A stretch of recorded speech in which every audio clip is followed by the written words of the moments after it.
నల్లగొండ జిల్లాలో తీవ్రమైనటువంటి కరువు పరిస్థితులున్నా రాష్ట్ర ప్రభుత్వం స్పందించడం లేదు.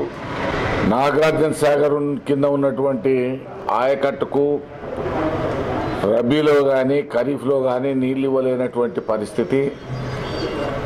ఏఎంఆర్ ప్రాజెక్ట్ కింద ఉన్నటువంటి మొత్తం ఆయకట్టు కూడా ఈ రెండు పంటలకు నీళ్ళు లేక ఒకవైపు రైతాంగం తీవ్రమైనటువంటి సమస్యలతో కొట్టుమిట్టాడుతున్నా,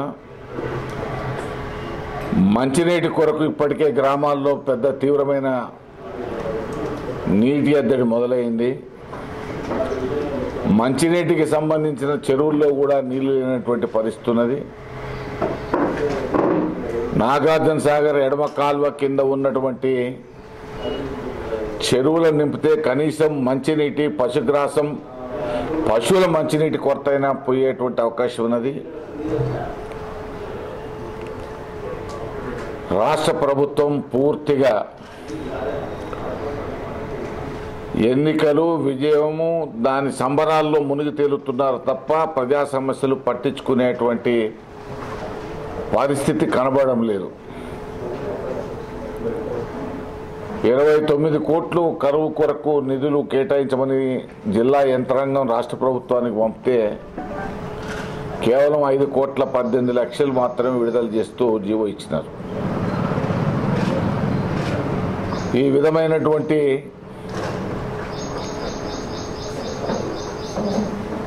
ప్రజానీకానికి కూడా మేము విజ్ఞప్తి చేస్తూ ఉన్నాం. ఎక్కడ మంచినీళ్ళ కొరత ఏర్పడ్డా, ఎక్కడ బోర్లు ఎండిపోయినా వెంటనే తహసీల్దార్ కార్యాలయాల ముందు, మండల అభివృద్ధి కార్యాలయాల ముందు ధర్నాలు చేయండి. ఈ ప్రభుత్వానికి మేము ఎన్ని విజ్ఞప్తులు చేసినా, ఎన్ని లేఖలు చేసినా ప్రజాప్రతినిధులుగా వాళ్ళకు చీమ కుట్టినట్టుగా కూడా కనబడడం లేదు. ప్రజలు వాళ్ళ యొక్క సమస్యలు ఎప్పుడైతే ప్రభుత్వం మీద పోరాటాల ద్వారా వచ్చినటువంటి ఈ ప్రభుత్వం కాబట్టి పోరాటాలు చేస్తేనే వీళ్ళు స్పందిస్తారు తప్ప విజ్ఞప్తులకు లేఖలకు స్పందించేటువంటి పరిస్థితి ఈ ప్రభుత్వానికి లేదు. మాటలతోనే ప్రజలను భ్రమలో పెట్టేటువంటి కార్యక్రమం మాత్రమే ఈ ప్రభుత్వం చేస్తున్నది తప్ప ఈ 20 మాసాల్లో ఏ ఒక్క శాశ్వతమైనటువంటి కార్యక్రమం మాత్రం వాళ్ళు చేయలేదు. వాళ్ళు విజయం సాధించింది పార్టీ ఫిరాయింపుల్లో, ప్రజలను మభ్యపెట్టడంలో.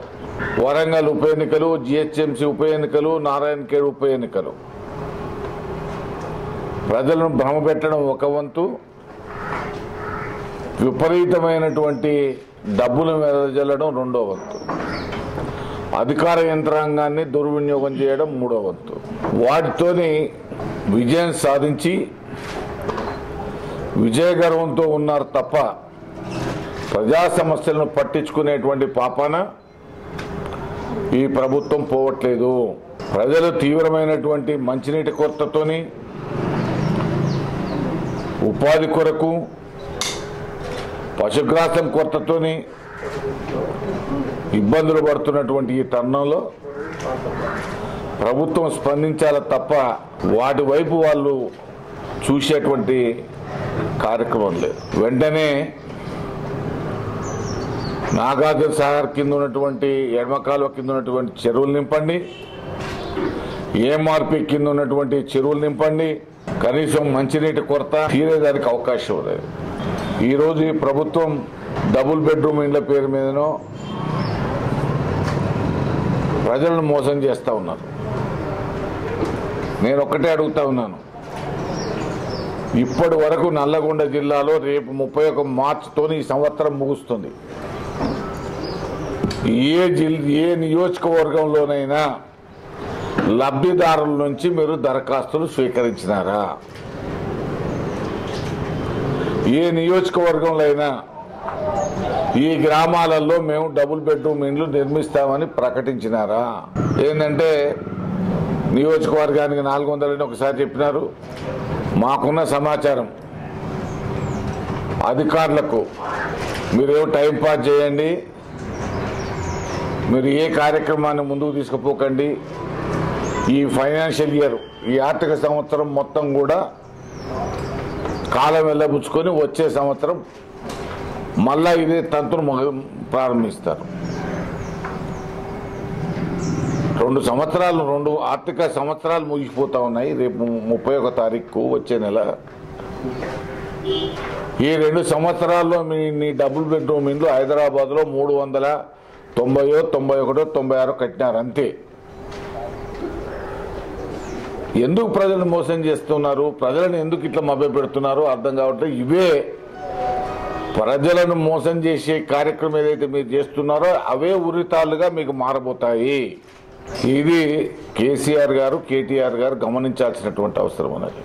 ఇంతవరకు జిల్లాలో ఒక బెడ్రూమ్ గురించి ఒక దరఖాస్తు తీసుకోలేదు. ఒక నియోజకవర్గంలో ఈ ఊర్లో కడతామని మీరు ప్రకటన చేయలేదు. ఒక ఊర్లో ఒక గ్రామ సభ జరగలేదు. నెల 10 రోజుల్లో ఈ ఆర్థిక సంవత్సరం ముగిసిపోతుంది. నీకు మిగిలింది ఇక 3 ఏళ్ళు. ఈ 3 ఏళ్లలో నువ్వు ఎన్ని లక్షల ఇళ్ళు కడతావు, ఎక్కడికి వెళ్ళి కడతావు, ఎట్లా కడతావు, దాని విధానం ఏంటి ప్రజలకు చెప్పాలి కదా. ఏదీ లేదు. ప్రజలను మభ్యపెట్టి ఓట్లు దండుకొని ఈ ప్రభుత్వానికి సాగునీటి రంగంలో కూడా చిత్తశుద్ధి లేదు. శ్రీశైల సొరంగ మార్గం, కల్వకుర్తి, నెట్టెంపాడు, భీమా, ఈ 4 ప్రాజెక్టులు 90% పని పూర్తయినటువంటి ప్రాజెక్టులు. వాటిని పూర్తి చేస్తే నల్లగొండ, మహబూబ్నగర్ జిల్లాల్లో మంచినీటి సమస్య పోతుంది. ఇప్పటికే కొంత ఆయకట్టు వచ్చేటువంటి అవకాశం ఉండే, ఏమీ లేవు. ఏమైనా రోజుకు పాలమూరు రంగారెడ్డి ఎత్తిపోతల పథకానికి డిజైన్లు మార్చే కార్యక్రమం, ప్రాణహిత చేవెళ్ల డిజైన్లు మార్చే కార్యక్రమం, ఇందిరాసాగర్, రాజీవ్ సాగర్లను తీసేసి రామసముద్రం అని పెట్టడం. నీ దగ్గర నీ సంచిలో శుష్కం లేదు, నీ సంచిలో ₹1 లేదు. 3 లక్షల కోట్లకు అప్పు తయారు చేసి పెట్టాం. 1,50,000 కోట్లు పాలమూరు ఎత్తిపోతలు కానీ, డిండి కానీ, ప్రాణహిత చేవెళ్ల రీడిజైన్ కానీ, ఖమ్మం జిల్లా రామ సేతు, రామసముద్రమా కొత్తగా పెట్టిన నిన్ననే పేరు, శ్రీరామదాస్ ప్రాజెక్టు, వీటికి కానీ, అదేవిధంగా వాటర్ గ్రిడ్ పేరు మీద 30,000 కోట్లు, హైదరాబాద్ విశ్వనగరానికి 77,000 కోట్లు. ఉమ్మడి ఆంధ్రప్రదేశ్ రాష్ట్రంలో 66 సంవత్సరాల్లో 1,55,000 కోట్లు అప్పు తెస్తే నువ్వు 2 ఏళ్లకే కొత్తగా మళ్ళీ 3 లక్షల కోట్లు ఈ తెలంగాణ రాష్ట్రానికి అప్పు కావాలని దరఖాస్తులు పెట్టించే పరిస్థితి వస్తే జరుగుతున్న ప్రాజెక్టులన్నీ పక్కకు పెట్టేసి కొత్త ప్రాజెక్టుల పేరు మీద, కొత్త రీజైన్ పేరు మీద ఇంకా కేసీఆర్ గారు మంత్రులకు జ్ఞానోదయం కలగట్లేదు. ఇప్పటికీ చెప్తుంటారు ఇంకా కాంగ్రెస్ పాలనలో వాళ్ళు అట్లా చేసిర్రు, వీళ్ళు ఇట్లా చేసిర్రు. నువ్వే ఉద్ధరించినవు ఈ 2 ఏళ్లలో చెప్పరాదు. 1 ఎకరానికి నీళ్ళు ఇచ్చినావా? జరుగుతున్న ఒక ప్రాజెక్టు తెలంగాణలో పూర్తి చేసినావా?